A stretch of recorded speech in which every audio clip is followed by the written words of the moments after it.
Assalamualaikum warahmatullahi wabarakatuh. Kami dari kelompok 7 Etika Profesi Hukum akan mempresentasikan tentang etika profesi advokat atau penasihat hukum. Saya Salisa Syarifatunisa dengan NIM 1908201044 akan menjelaskan pengertian etika profesi advokat. Pengertian etika profesi advokat atau penasihat hukum. Profesi adalah suatu moral community, masyarakat moral, yang memiliki cita-cita dan nilai bersama. Mereka membentuk suatu profesi yang disatukan karena latar belakang pendidikan yang sama dan bersama-sama memiliki keahlian yang tertutup bagi orang lain. Dengan demikian, profesi menjadikan suatu kelompok mempunyai kekuasaan tersendiri dan karena itu mempunyai tanggung jawab khusus. Salah satu profesi yang keberadaannya berhubungan erat dengan kehidupan kita semua adalah menegakkan hukum dan keadilan berdasarkan aspirasi keadilan sosial, hak asasi manusia, dan demokrasi. Advokat merupakan suatu profesi terhormat atau officium nobile yang dalam menjalankan profesinya berada bawah perlindungan hukum, undang-undang, dan kode etik. Kode etik menjadi hukum tertinggi yang dibebankan kepada advokat sebagai suatu kewajiban, tetapi juga diberikan jaminan dan perlindungan dalam pelaksanaan profesinya.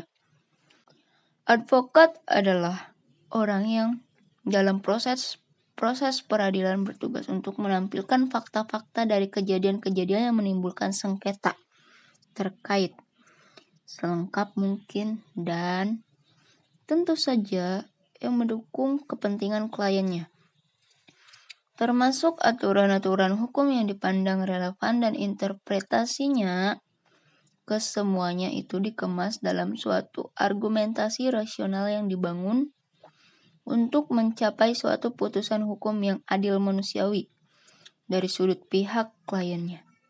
Karena dua belah pihak memperoleh dan harus diberikan kesempatan yang sama untuk mengemukakan fakta-fakta dan aspek hukumnya dari para kliennya masing-masing yang dikemas dalam suatu argumentasi hukum. Maka dapat diharapkan bahwa hakim akan memperoleh fakta-fakta yang lengkap dan utuh. Profesi advokat pada dasarnya dapat berperan pada semua bidang karya hukum yang dimaksud oleh Cromwell. Dalam mengemban profesinya itu, advokat juga harus selalu mengacu pada usaha mewujudkan ketertiban dan kepastian hukum yang berkeadilan. Saya Laila Nur Anggraini, NIM 1908201055 akan menjelaskan tentang kode etik profesi advokat. Kode etik profesi advokat. Kode etik profesi advokat mencakup: pertama, kode etik advokat dalam menjalankan profesi sebagai penasihat hukum. Pembukaan Kode Etik Advokat Indonesia atau KEAI menyatakan bahwa advokat adalah suatu profesi terhormat atau disebut officium mobile. Kata mobile officium mengandung arti adanya kewajiban yang mulia atau yang terpandang dalam melaksanakan pekerjaan mereka. Berdasarkan ketentuan pasal 2 dan 3 Undang-Undang Advokat, maka seorang sarjana hukum yang memenuhi persyaratan dapat diangkat sebagai advokat dan akan menjadi anggota organisasi advokat. Seseorang yang telah diangkat menjadi advokat, maka ia telah diberi suatu kewajiban mulia melaksanakan pekerjaan terhormat. Dengan hak eksklusif, A menyatakan dirinya pada publik bahwa ia pedoman merumuskan dan mengklarifikasi tugas dan kewajiban advokat dapat dilihat 4 sumber, yaitu undang-undang, putusan pengadilan, asas, dan kebiasaan praktek organisasi advokat. Kewajiban advokat kepada masyarakat tersebut di atas dalam asas-asas etika American Bar Association atau ABA, termasuk dalam asas mengenai menjunjung kehormatan profesi atau upholding the honor of the profession. Dalam terjemahan bebas artinya bahwa advokat itu harus selalu berusaha menjunjung kehormatan dan menjaga wibawa profesi dan berusaha untuk tidak saja menyempurnakan hukum namun juga penyelenggaraan sistem peradilannya. Suatu kewajiban advokat kepada masyarakat adalah memberi bantuan jasa hukum kepada mereka yang secara ekonomi tidak mampu atau miskin. Dalam KEAI, pasal 3 dinyatakan bahwa seorang advokat tidak dapat menolak dengan alasan kedudukan sosial orang yang memerlukan jasa hukum tersebut. Dan juga di pasal 4 pada kalimat mengurus perkara percuma-cuma telah tersirat kewajiban ini. Dalam asas ini dipertegaskan lagi dalam pasal 7 KEAI alinea ke-8, yaitu kewajiban untuk memberikan bantuan hukum secara cuma-cuma bagi orang yang tidak mampu. Atas etika ini dalam ABA dikenal sebagai kewajiban mewakili orang miskin.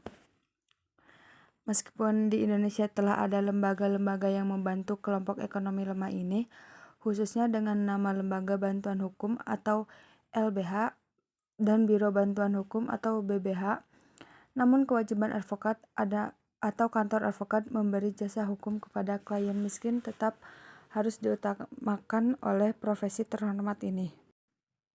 Yang kedua, etika kepribadian advokat sebagai pejabat penasihat hukum. Etika kepribadian advokat sebagai pejabat penasihat hukum, maka advokat sila. Kedua, takwa kepada Tuhan Yang Maha Esa. Ketiga, menjunjung tinggi hukum dan sumpah jabatan. Keempat, bersedia memberi nasihat dan bantuan hukum tanpa membedakan agama, suku, keturunan, kedudukan sosial, dan keyakinan politik. Kelima, tidak semata-mata mencari imbalan material, tetapi utama untuk turut menegakkan hukum, keadilan, dan kebenaran dengan cara yang jujur dan bertanggung jawab. Keenam, bekerja dengan bebas dan mandiri, serta tidak dipengaruhi oleh siapapun dan wajib menjunjung tinggi hak asasi manusia dalam negara hukum Indonesia. Ketujuh, memegang teguh rasa solidaritas sesama advokat dan wajib membela secara cuma-cuma teman sejawat yang diajukan sebagai tersangka dalam perkara pidana. Kedelapan, tidak dibenarkan melakukan pekerjaan yang dapat merugikan kebebasan, derajat, dan martabat advokat, senantiasa menjunjung tinggi profesi advokat sebagai profesi terhormat. Kesembilan, bersikap benar dan sopan terhadap pejabat penegak hukum, sesama advokat dan masyarakat, serta mempertahankan hak dan martabat advokat di forum manapun juga. Yang ketiga, etika melakukan tugas jabatan sebagai penasihat hukum. Advokat sebagai pejabat penasihat hukum dalam melakukan tugas jabatannya, yaitu tidak memasang iklan untuk menarik perhatian dan tidak memasang papan nama dengan ukuran dan bentuk istimewa. Kedua, tidak menawarkan jasa kepada klien secara langsung atau tidak langsung melalui perantara, melainkan harus menunggu permintaan. Ketiga, tidak mengadakan kantor cabang di tempat yang merugikan kedudukan advokat, misalnya di rumah atau di kantor seseorang bukan advokat. Keempat, menerima perkara sedapat mungkin berhubungan langsung dengan klien dan menerima semua keterangan dari klien sendiri. Kelima, tidak mengizinkan pencantuman namanya di papan nama, iklan, atau cara lain oleh orang bukan advokat tetapi memperkenalkan diri sebagai wakil advokat. Keenam, tidak mengizinkan karyawan yang tidak berkualifikasi untuk mengurus sendiri perkara memberi nasihat kepada klien secara lisan atau tertulis. Ketujuh, tidak mempublikasikan diri melalui media massa untuk menarik perhatian masyarakat mengenai perkara yang sedang ditanganinya, terkecuali untuk menegakkan prinsip hukum yang wajib diperjuangkan oleh semua advokat. Kedelapan, tidak mengizinkan pencantuman nama advokat yang diangkat untuk suatu jabatan negara pada kantor yang memperkerjakannya dahulu. 9. Tidak mengizinkan advokat mantan hakim atau panitera menangani perkara di pengadilan yang bersangkutan selama 3 tahun sejak dia berhenti dari pengadilan tersebut. Yang keempat, etika advokat dalam menjalankan profesinya terhadap klien. Dalam Undang-Undang Nomor 18 Tahun 2003 menyatakan bahwa seorang advokat memberi jasa hukum berupa konsultasi hukum, bantuan hukum, menjalankan kuasa, mewakili, mendampingi, membela, dan melakukan tindakan hukum lain untuk kepentingan hukum klien. Jasa hukum itu tentunya diberikan secara profesional. Dalam arti, kerangka hukum harus sesuai kode etik dan standar profesi. Dalam sebuah tulisan 3 tahun yang lalu untuk acara peringatan ulang tahun Asosiasi Advokat Indonesia yang ke-15, dikatakan bahwa dalam membicarakan kode etik dan standar profesi advokat harus dikaji melalui pendekatan kewajiban advokat kepada masyarakat, pengadilan, sejauh profesi, dan kepada klien.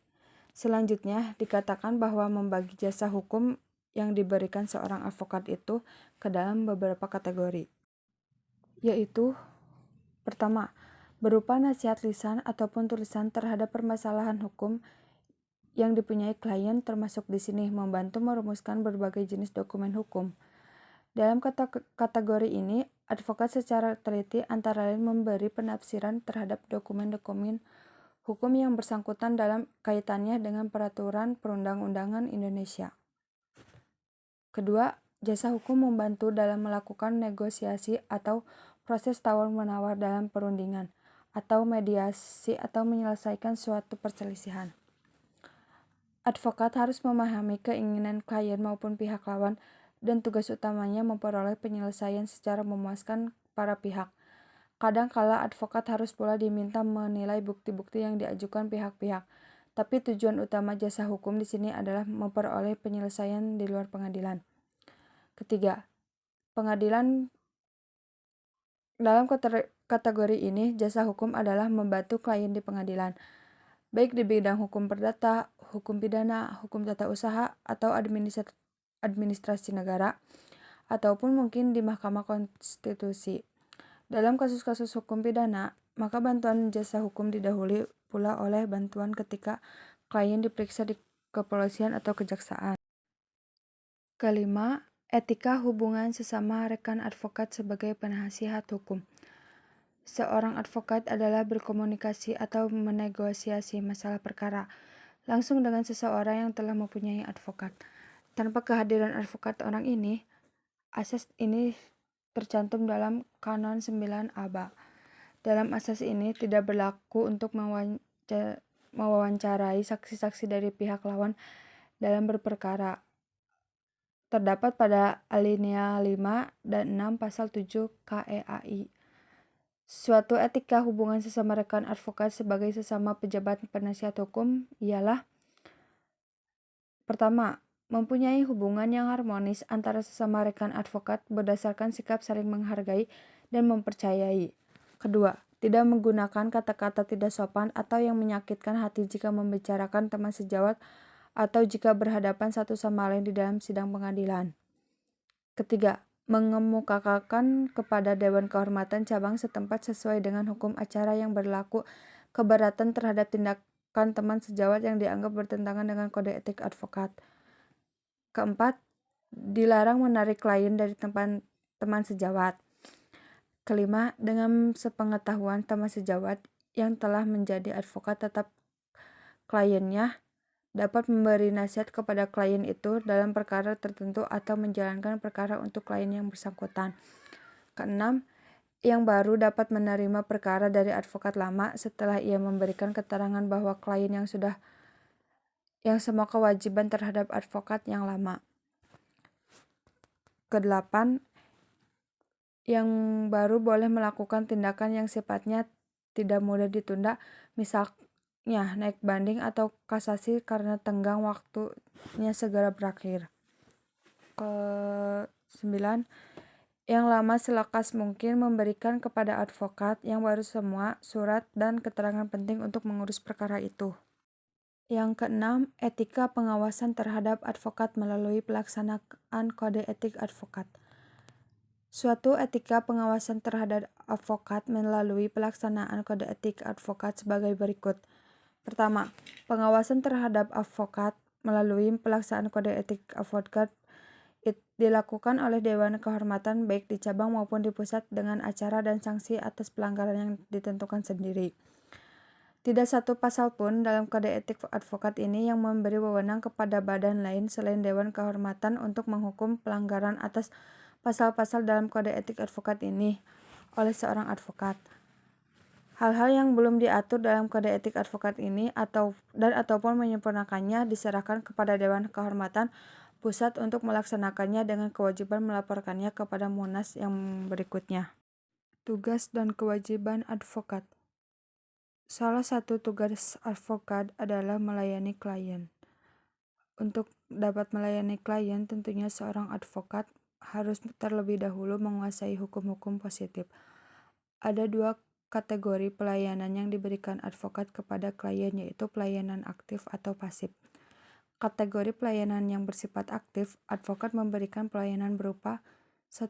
Pembelaan litigasi biasanya dilakukan untuk dan atas nama klien mulai dari profesi penyelidikan dan penyidikan di kepolisian, penyidikan dan penuntutan di kejaksaan hingga persidangan di pengadilan. Kedua, pembelaan atau litigasi. Seorang advokat menjalankan usahanya untuk penyelesaian kasus secara alternatif seperti negosiasi, mediasi, perizinan, dan kontrak dan arbitrase. Untuk kategori pelayanan yang bersifat pasif, advokat memberi pelayanan berupa konsultasi hukum. 2. Pembuatan pendapatan hukum atau legal opinion. 3. Inventarisasi berkas-berkas perkara. Kewajiban adalah segala sesuatu yang harus dilaksanakan untuk atau setelah mendapatkan hak. Menurut Desi Anwar, kewajiban adalah suatu yang wajib diamalkan, dilakukan, keharusan, tugas kewajiban, tugas pekerjaan, perintah yang harus dilakukan. Adapun kewajiban yang dimiliki oleh advokat sebagai berikut. Pertama, advokat dalam menjalankan tugas profesinya dilarang membedakan perlakuan terhadap klien berdasarkan jenis kelamin, agama, politik, keturunan, ras, atau latar belakang sosial dan budaya. Kedua, advokat wajib merahasiakan segala sesuatu yang diketahui atau diperoleh dari kliennya karena hubungan profesinya, kecuali ditentukan oleh undang-undang. Ketiga, advokat dilarang memegang jabatan lain yang bertentangan dengan kepentingan tugas dan martabat profesinya. Keempat, advokat dilarang memegang jabatan lain yang meminta pengabdian sedemikian rupa sehingga merugikan profesi advokat atau mengurangi kebebasan dan kemerdekaan dalam menjalankan tugas profesinya. Kelima, advokat yang menjadi pejabat negara tidak melaksanakan tugas profesi advokat selama memangku jabatan tersebut. Keenam, advokat wajib memberikan bantuan hukum secara cuma-cuma kepada pencari keadilan yang tidak mampu. Keenam, advokat wajib tunduk dan mematuhi kode etik profesi advokat dan ketentuan tentang Dewan Kehormatan Organisasi Advokat. Nama saya Muhammad Abdul Rahman, NIM saya 1908201047. Saya dari kelas hukum keluarga Islam B semester 4. Di sini saya akan menjelaskan tentang bentuk pelanggaran dan sanksi pelanggaran atau penerapan sanksi kode etik profesi advokasi. Bentuk pelanggaran dan sanksi pelanggaran serta penerapan sanksi kode etik profesi advokat. 1. Bentuk pelanggaran kode etik profesi advokat. Bentuk pelanggaran kode etik advokat adalah A. Mengabaikan atau menelantarkan kepentingan kliennya. B. Berbuat atau bertingkah laku yang tidak patut terhadap lawan atau rekan profesinya. C. Bersikap, bertingkah laku, bertutur kata, atau mengeluarkan pernyataan yang menunjukkan sikap tidak hormat terhadap hukum, peraturan perundang-undangan, atau pengadilan. D.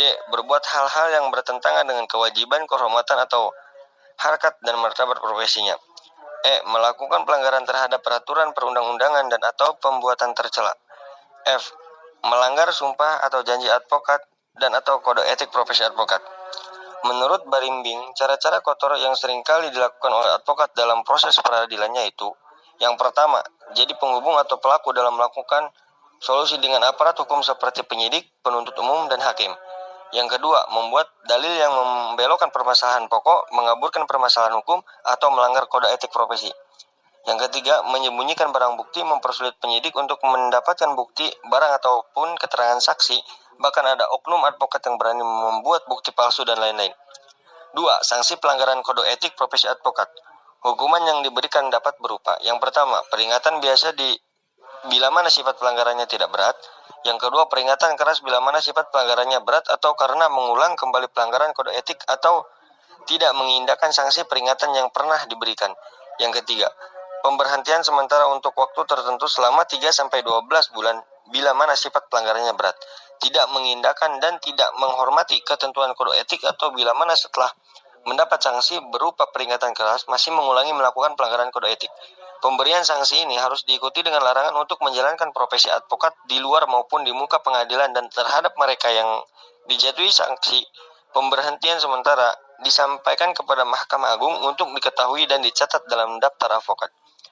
Yang keempat, pemecatan dan dari keanggotaan organisasi profesi bila mana dilakukan pelanggaran kode etik dengan maksud dan tujuan merusak citra serta martabat kehormatan profesi advokat yang wajib dijunjung tinggi sebagai profesi yang mulia dan terhormat.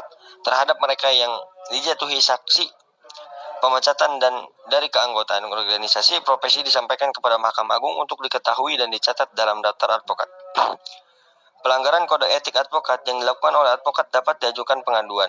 Pengaduan dapat diajukan pihak-pihak berkepentingan yang merasa dirugikan, yaitu klien, teman sejawat advokat, komisi pengawas, pejabat pemerintah, anggota masyarakat, dewan pimpinan pusat, daerah, cabang dari organisasi profesi di mana teradu menjadi anggota. Pengaduan harus disampaikan serta tertulis disertai dengan alasan-alasannya kepada Dewan Kehormatan Daerah atau kepada Dewan Pimpinan Pusat dimanapun teradu menjadi anggota.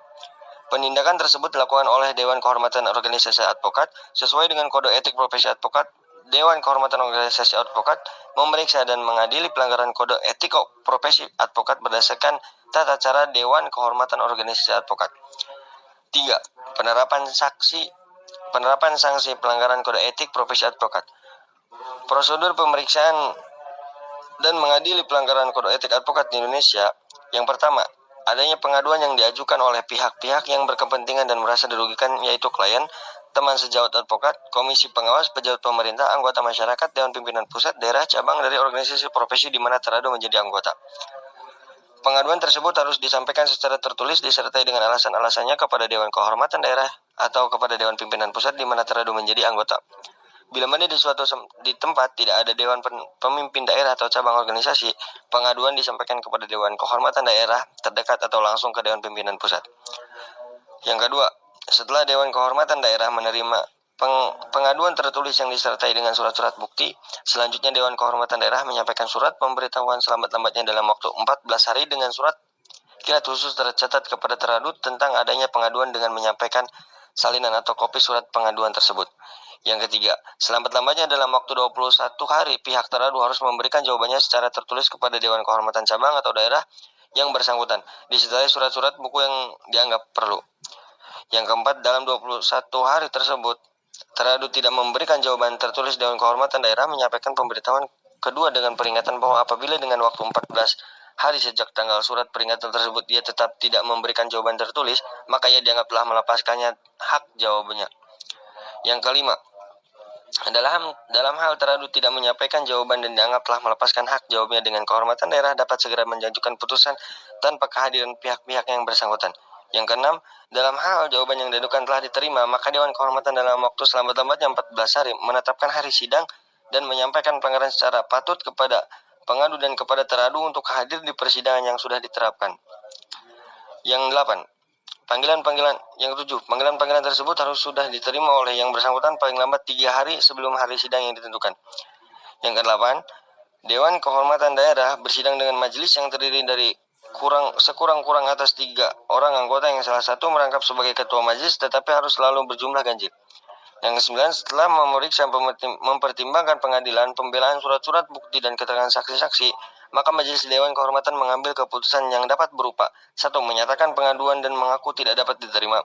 2. Menerima pengaduan dan mengadili serta menjatuhkan saksi-saksi kepada teradu. 3. Menolak pengaduan dari pengadu. Yang ke-11, sidang dilakukan secara tertutup dengan keputusan diucapkan dalam sidang terbuka. Yang ke-12, dalam hal pengadu atau teradu tidak puas dengan keputusan Dewan Kehormatan Daerah, ia berhak mengajukan permohonan banding atas keputusan tersebut kepada Dewan Kehormatan Pusat.